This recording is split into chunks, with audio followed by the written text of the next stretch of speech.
ഇതെൻ്റെ അമ്മയുടെ കഥയാണ്. അമ്മയുടെ പേര് ഗീത. 40 വയസ്സ്, വട്ടം മുഖം, കാണാൻ സുന്ദരി, അത്യാവശ്യം വിദ്യാഭ്യാസമൊക്കെ ഉണ്ട്. അച്ഛൻ്റെ പേര് രാജു, വയസ്സ് 55. മേസ്തിരി പണിയായിരുന്നു. പണിസ്ഥലത്ത് നിന്ന് മുകളിൽ വെച്ച് വീണ് കുറേ നാൾ കിടപ്പിലായിരുന്നു. വീണ നാൾ മുതൽ ഒരു മൂകതയാണ്. ഇപ്പോൾ പണിക്ക് പോകുന്നില്ല. ഇനി എന്നെ ഞാൻ പരിചയപ്പെടുത്താം. ഞാൻ മനു, വയസ്സ് 25. ബാംഗ്ലൂരിൽ ഒരു കമ്പനിയിൽ ഫ്ലോർ മാനേജറായി വർക്ക് ചെയ്യുന്നു. കാണാൻ അത്യാവശ്യം ഗ്ലാമറൊക്കെയാണ്. നല്ല ഹൈറ്റും ഉണ്ട്, ജിം ബോഡിയും. ഞങ്ങൾ 3 പേരാണ് വീട്ടിലുള്ളത്. ഞാനിപ്പോൾ ബാംഗ്ലൂരിലായതുകൊണ്ട് അമ്മയും അച്ഛനും മാത്രമേ വീട്ടിലുള്ളൂ. ഞാൻ ലീവിന് വന്ന് കുറച്ച് ദിവസം കഴിഞ്ഞപ്പോൾ അമ്മയുടെ ഒരു കൂട്ടുകാരി ലത ചേച്ചി വീട്ടിൽ വന്നു. അവരിപ്പോൾ കൽക്കട്ടയിലാണ്, മോൻ്റെ കൂടെയാണ്. ഞാൻ അമ്മയുടെ സംസാരം കേട്ട് പുറത്തേക്ക് വന്നപ്പോൾ ലത ചേച്ചിയാണെന്ന് എനിക്ക് മനസ്സിലായി. അമ്മ ചോദിക്കുന്നത് കേട്ടു, നീ ആകെ മാറിപ്പോയല്ലോ എന്ന്. ഞാനും ഓർത്തു, അത് ശരിയാണ്. പക്ക നാട്ടുമ്പുറത്തുകാരിയായിരുന്ന ലത ചേച്ചിയെ കണ്ടപ്പോൾ ഞാനും ഞെട്ടിപ്പോയി. നല്ല മോഡേൺ സാരിയും വില കൂടിയ ലിപ്സ്റ്റിക്കും കമ്മലും ഒക്കെ കൂടി ഒരു മോഡേൺ ലുക്ക്. ഇനി ലത ചേച്ചിയും അമ്മയും കൂടിയുള്ള സംസാരമാണ്. ലതേ, വാടി, അകത്തേക്ക് കയറ്. ലത ചേച്ചി അകത്തേക്ക് കയറാൻ വേണ്ടി ഹൈ ഹീൽസിൻ്റെ കെട്ടഴിക്കാൻ തുടങ്ങിയപ്പോൾ അമ്മ പറഞ്ഞു, ഓ അതൊന്ന് ഊരണ്ടടി, നീ അകത്തേക്ക് കയറി. ചേച്ചി അകത്തേക്ക് കയറി. ഞാനെല്ലാം പുറത്തിരുന്നുകൊണ്ട് കേൾക്കുന്നുണ്ട്. ഈ ചെരുപ്പ് കൊള്ളാലോടി, അമ്മ പറഞ്ഞു. എടി, എനിക്കിതൊന്നും ഇടാൻ ഇഷ്ടമല്ലായിരുന്നു. മോൻ്റെ നിർബന്ധത്തിനാണ് ഞാനിത് ഇടാൻ തുടങ്ങിയത്. ഇപ്പോൾ എനിക്ക് സാധാരണ ചെരുപ്പിടാൻ ഇഷ്ടമല്ല. ഞാൻ വീട്ടിൽ നിൽക്കുമ്പോൾ പോലും ഹീൽസുള്ള ചെരുപ്പാണ് ഇടാറുള്ളത്. ചേച്ചിയും അമ്മയും ചെറുപ്പം മുതൽ കൂട്ടായതുകൊണ്ട് അവർ എല്ലാത്തിനെയും പറ്റി തുറന്ന് പറയുമായിരുന്നു. എടി, ഇപ്പോഴും കാര്യങ്ങളൊക്കെ എങ്ങനെ നടക്കുന്നു? ഒറ്റയ്ക്ക് തന്നെയാണോടി? അമ്മ ചോദിച്ചു. ഞാൻ അതും കൂടി പറയാനാടി ഇങ്ങോട്ട് വന്നത്, നിന്നെ കാണാൻ. ലത ചേച്ചി വളരെ സന്തോഷത്തോടെ പറഞ്ഞു. എടി, ഇപ്പോൾ എനിക്ക് അതിൻ്റെ ഒന്നും ആവശ്യമില്ലടി. അതെന്താടി? അമ്മ ചോദിച്ചു. എടി, ശിവൻ ചേട്ടൻ മരിച്ചതിന് ശേഷം രാഹുൽ എന്നെ ബാംഗ്ലൂരിൽ കൊണ്ടുപോയില്ലേ?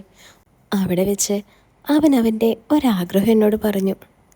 എന്താഗ്രഹം? അമ്മ ചോദിച്ചു. ഓഫ് എടി, ഇനി ഞാൻ അത് വിശദീകരിച്ച് പറയണോ? നിനക്ക് മനസ്സിലായില്ലേ?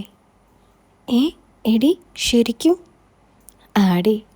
ആദ്യം അത് കേട്ടപ്പോൾ എനിക്കെന്തോ ഒരു ബുദ്ധിമുട്ട് തോന്നി.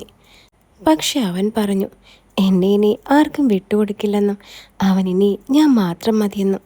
അതും കൂടി കേട്ടപ്പോൾ ഞാൻ എല്ലാത്തിനും ഓക്കെ പറഞ്ഞു. എന്നിട്ടെന്താ, ഞങ്ങളങ്ങ് കൂടി. എടി, ഇതൊക്കെ സത്യമാണോ? ആടി, സത്യ. അവനാണ് എനിക്കിപ്പോൾ ഇതുപോലുള്ള ട്രെൻഡിങ് ഡ്രസ്സും ഈ ചെരുപ്പൊക്കെ വാങ്ങിത്തരുന്നത്. അവന് ഇതൊക്കെ ഉടുക്കുന്നതാണ് ഇഷ്ടം. പിന്നെ സാരി മാത്രമല്ല കേട്ടോ, വേറെ ഒരുപാടുണ്ട്. പിന്നെ എനിക്കും ഇതൊക്കെ ഇപ്പോൾ ഇഷ്ടമാണ്. എടി, എനിക്കിതൊന്നും വിശ്വസിക്കാനേ പറ്റുന്നില്ലടി, അമ്മ പറഞ്ഞു. ഞാൻ കാണിച്ചു തരാമെന്നും പറഞ്ഞ് മൊബൈലെടുത്ത് ലത ചേച്ചി കാണിച്ചു കൊടുത്തു. എടി, എനിക്കിതെന്തോ വല്ല അത്ഭുതം പോലെ തോന്നുന്നു. ആടി, പിന്നെ എനിക്ക് നിന്നോട് ഒരു കാര്യം പറയാനുണ്ട്. എന്താടി, നീ പറ. എടി, നിനക്കും ആരനുഭവം വേണ്ടേ? നിനക്ക് മനുവിനെ ഒന്ന് നോക്കിക്കൂടെ? എടി, നീ എന്തൊക്കെയാ പറയുന്നേ? ഞാൻ അങ്ങനെയൊന്നും ചിന്തിച്ചിട്ട് കൂടിയില്ല, അമ്മ പറഞ്ഞു. നീ ഒന്ന് ശരിക്കും ആലോചിക്ക്. പുറത്ത് കൊടുത്താൽ ആരെങ്കിലും അത് കണ്ടുപിടിച്ചാൽ അത് നാണക്കേടാകും. വീട്ടിൽ ഇങ്ങനെ ഒരാളുള്ളപ്പോൾ അതല്ലേ നല്ലത്. അവനെ കാണാനും മിടുക്കനല്ലേ? നീ ആലോചിച്ച് നോക്ക്. അവൻ്റെ കൂടെ ബാംഗ്ലൂരിൽ വന്ന് നിൽക്കാനും ഇതുപോലെയൊക്കെ ആകാം. അവന് ഇഷ്ടമാണെങ്കിൽ, നിനക്കും ഇഷ്ടമുണ്ടെങ്കിൽ അത് അങ്ങ് അറിയിച്ചാൽ മതി, ലത ചേച്ചി പറഞ്ഞു. അത് എങ്ങനെ അറിയിക്കൂടി? എടി, ഇന്ന് രാത്രി അവൻ കിടക്കുമ്പോൾ നീ അവൻ്റെ അടുത്ത് പോയി പറയണം, ഞാനും ഇന്നിവിടെയാണ് കിടക്കുന്നതെന്ന്. പിന്നെ അവൻ എല്ലാത്തിനും റെഡിയാണെങ്കിൽ ബാക്കി അവൻ നോക്കിക്കോളും. പിന്നെ നീ ബാംഗ്ലൂരിലേക്ക് വാ, നമുക്ക് അടിച്ചു പൊളിക്കാം, ലത ചേച്ചി പറഞ്ഞു. അല്ലടി, അവനിവിടെ ഇല്ലേ? ഉണ്ട്, അവൻ്റെ റൂമിലുണ്ട്. ആണോ? എന്നാ നീ ഇവിടെ ഇരിക്ക്, ഞാനൊന്ന് അവനെ സോപ്പിട്ടിട്ട് വരാം. അവൻ്റെ മനസ്സിലിരിപ്പ് എന്താണെന്നറിയാലോ. എടി ഇപ്പോഴോ? അതിനെന്താടി, ഒന്ന് ട്രൈ ചെയ്യാമല്ലോ, അപ്പോൾ എല്ലാം അറിയാമല്ലോ. അവൻ റൂമിലുണ്ട്, നീ അങ്ങോട്ടേക്ക് ചെല്ല്. ടക്ക് ടക്ക് ടക്ക് എന്ന സൗണ്ട് കേട്ടതും എനിക്കപ്പോൾ മനസ്സിലായി ലത ചേച്ചി എൻ്റെ റൂമിലേക്ക് വരുന്നുണ്ടെന്ന്. ലത വന്ന് വാതിലിൽ മുട്ടി. ഞാൻ പറഞ്ഞു തുറന്നു എന്ന്. ആ, ആരിത്? ലത ചേച്ചിയോ? എപ്പോൾ വന്നു? കട്ടിലിൽ കിടന്നുകൊണ്ട് ഞാൻ ചോദിച്ചു. ഞാൻ ഓർത്തു ആരാണ് ഈ ടപ്പ് ടപ്പ് എന്ന സൗണ്ട് കേൾപ്പിച്ച് വരുന്നതെന്ന്. അത് ഈ ഹൈ ഹീൽസ് ഇട്ടതുകൊണ്ടാടാ, അതഴിക്കാൻ കുറേ സമയമെടുക്കും, ചേച്ചി പറഞ്ഞു. ചേച്ചി ആകെ മാറിപ്പോയല്ലോ, ഞാൻ ചോദിച്ചു. എൻ്റെ അടുത്തിരുന്നുകൊണ്ട് ചേച്ചി പറഞ്ഞു. അത് അവൻ്റെ നിർബന്ധാടാ ഞാൻ ഇങ്ങനെയൊക്കെ ആകാൻ. ആ, എന്തായാലും കൊള്ളാം, ഒരു മോഡേൺ ഗേൾ ആയിട്ടുണ്ട്. താങ്ക്സ് ഡാ. ചേച്ചി എൻ്റെ അടുത്തിരുന്നുകൊണ്ട് ഓരോ കാര്യങ്ങൾ ചോദിക്കുന്ന കൂട്ടത്തിൽ പതിയെ എന്നോട് ചോദിച്ചു. എടാ, നിനക്ക് എന്നെ പോലെയുള്ളവരെയൊക്കെ ഇഷ്ടമാണോ? ആ, ഇഷ്ടമാണല്ലോ. എന്താ ചേച്ചി? എടാ, അതല്ലട ഞാൻ ഉദ്ദേശിച്ചത്, എൻ്റെ ഈ പ്രായത്തിലുള്ളവരെയൊക്കെ. എന്തിനാ? ഞാൻ ചോദിച്ചു. അതിൻ്റെ ഒരാവശ്യമുണ്ട്, പറ. എന്തിനാന്ന് പറ. എടാ, ഞാൻ നിന്നോട് ഒരു കാര്യം തുറന്നു പറയാം. നിനക്ക് സമ്മതമാണെങ്കിൽ നീ അതേന്ന് പറയാം, ഇല്ലെങ്കിൽ നീ അതപ്പോൾ തന്നെ മറന്നേക്ക്. എന്താ ചേച്ചി, എന്താ പ്രശ്നം? എടാ, നീ അവളെ കണ്ടില്ലേ, നിൻ്റെ അമ്മയെ? എത്ര കാലായി അവൾ തനിച്ചിങ്ങനെ എല്ലാം സഹിച്ച് ജീവിക്കുന്നു.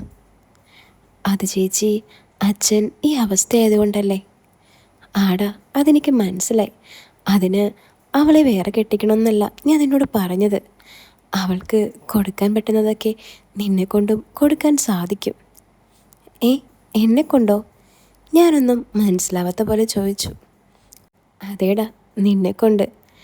അതും പറഞ്ഞ് ചേച്ചിയുടെ കാര്യങ്ങളെല്ലാം എന്നോട് തുറന്നു പറഞ്ഞു. ഒരു വട്ടം ഞാൻ കേട്ടതാണെങ്കിലും വളരെ ഉത്സാഹത്തോടെ, വളരെ ആകാംക്ഷയോടെയാണ് ഞാനത് കേട്ടിരുന്നത്. എല്ലാം കഴിഞ്ഞ് ചേച്ചി പറഞ്ഞു. ഇതാണ് എൻ്റെ ലൈഫിൽ ഞാനിപ്പോൾ അനുഭവിക്കുന്നത്, എൻ്റെ ലൈഫിലെ ഏറ്റവും വലിയ സ്വർഗ്ഗകാലം. നിൻ്റെ അമ്മയ്ക്കും ഇങ്ങനെ പല ആഗ്രഹങ്ങളുണ്ടാവും, അതെല്ലാം സഹിച്ചാണ് അവളിവിടെ ജീവിക്കുന്നത്. അതിന് നിനക്കൊരു പോംവഴി കണ്ടെത്തിക്കൂടെ? ഞാൻ കുറേ നേരം ഒന്നും മിണ്ടിയില്ല. അപ്പോൾ ചേച്ചി ചോദിച്ചു. എന്താടാ, ഞാൻ പറഞ്ഞത് തെറ്റായോ? ഏയ് അല്ല ചേച്ചി, ഞാൻ ഓക്കെയാണ്. പക്ഷേ അമ്മയോട് ഇതെങ്ങനെ പറയും?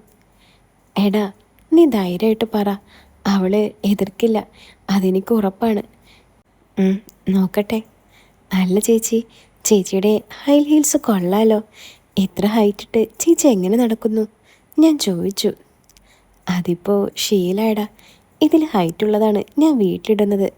നിൻ്റെ അമ്മയ്ക്കും ഒരെണ്ണം മേടിച്ചു കൊടുക്ക്, അവളും ഇത് നല്ലതാണെന്നൊക്കെ പറയുന്നുണ്ടായിരുന്നു. ആ, വാങ്ങിക്കാൻ ചേച്ചി. എന്നാ ഞാൻ പോട്ടേടാ. അതും പറഞ്ഞ് ചേച്ചി പുറത്തിറങ്ങി. അമ്മ പുറത്ത് ചേച്ചി വരുന്നതും കാത്ത് അക്ഷമയോടെ ഇരിക്കുന്നുണ്ടായിരുന്നു. എടി ഗീതേ, നീ നോക്കിക്കോ, ഇന്ന് എന്തെങ്കിലുമൊക്കെ നടക്കും.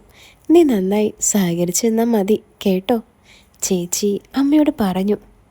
എടി, നീ പറഞ്ഞു അവനോട് എനിക്കും താല്പര്യമുണ്ടെന്ന്. നീ ഇത്രയും നേരം എന്തെടുക്കായിരുന്നു അവൻ്റെ മുറിയിൽ? ഇല്ലടി, ഞാൻ പറഞ്ഞിട്ടില്ല, പക്ഷേ ഒരു ക്ലൂ പോലെ കൊടുത്തിട്ടുണ്ട്. അല്ലടി, എൻ്റെ വേഷവും സംസാരമൊക്കെ അവന് ഇഷ്ടമാകുമോ? അതോർത്ത് നീ പേടിക്കണ്ട, നിന്നെ അവൻ്റെ ഇഷ്ടമുള്ള രീതിയിൽ അവൻ മാറ്റിയെടുത്തോളും. എടി, ഇതൊക്കെ നടക്കോ? നീയൊന്ന് നോക്ക്, നടക്കുമെന്നാണ് ഞാൻ വിചാരിക്കുന്നത്.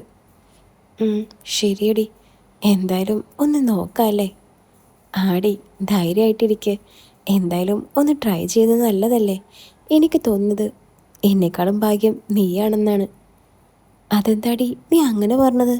അമ്മ ചോദിച്ചു. അത് ഇപ്പോൾ റൂമിൽ പോയപ്പോൾ ഞാനൊരു കൂട്ടം കണ്ടായിരുന്നു. എന്ത്?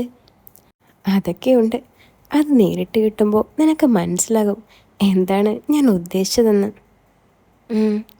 അല്ലടി, ഞാനും നിന്നെപ്പോലെ മോഡേൺ ആകണോ? ഓഫ്, അതിൻ്റെ ഒന്നും ആവശ്യമില്ലടി.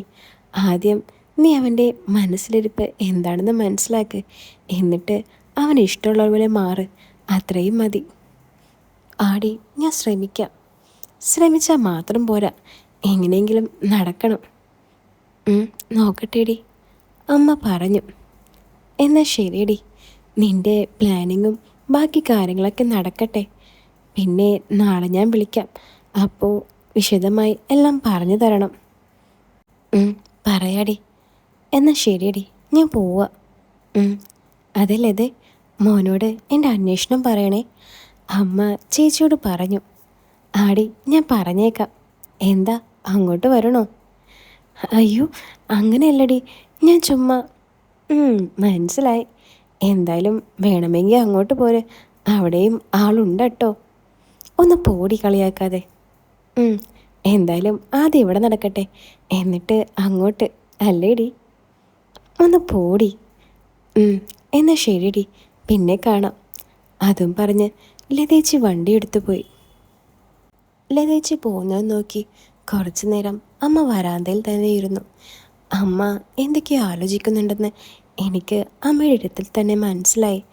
അമ്മ അവിടെ നിന്ന് എഴുന്നേക്കാൻ തന്നെ അരമണിക്കൂർ എടുത്തു.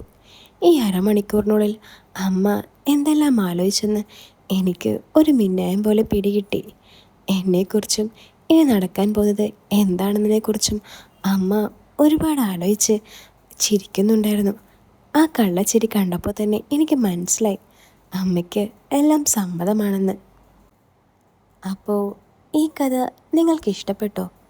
ഇഷ്ടപ്പെട്ടാൽ വീടൊന്ന് ലൈക്ക് ചെയ്യാനും ചാനൽ ഒന്ന് സബ്സ്ക്രൈബ് ചെയ്യാനും മറക്കല്ലേ. അതുപോലെ ഇതുപോലുള്ള സ്റ്റോറികൾ മുഴുവനായിട്ടും കേൾക്കാൻ നിങ്ങൾക്ക് ആഗ്രഹമുണ്ടെങ്കിൽ അടിയിൽ കമൻറ്റ് ബോക്സിൽ ഞാനൊരു ലിങ്ക് കൊടുത്തിട്ടുണ്ട്. അതിൽ കയറി എനിക്കൊരു മെസ്സേജ് അയച്ചാൽ മതി കേട്ടോ. അപ്പോൾ പുതിയൊരു കഥയായിട്ട് നമുക്ക് വീണ്ടും കാണാം. എല്ലാവരും കാത്തിരിക്കുക.